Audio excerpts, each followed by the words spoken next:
పత్తి చెప్పించుకోవడానికి ఫస్ట్ ఉన్నవాడు క్రైస్తవుడే. భూత వైద్యుడి దగ్గరికి వెళ్ళేది ఫస్ట్ క్రైస్తవుడే. మంచి రోజులు అడగడానికి వెళ్ళేది ఫస్ట్ క్రైస్తవుడే.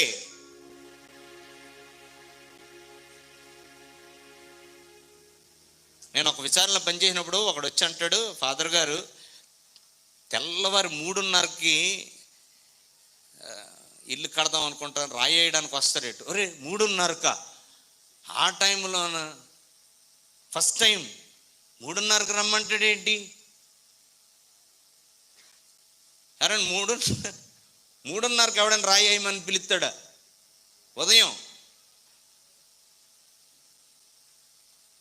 3:30కి ఏంటి? ఏమయ్యా, కోడి కూడా కుయ్యదయ్యా కదండి.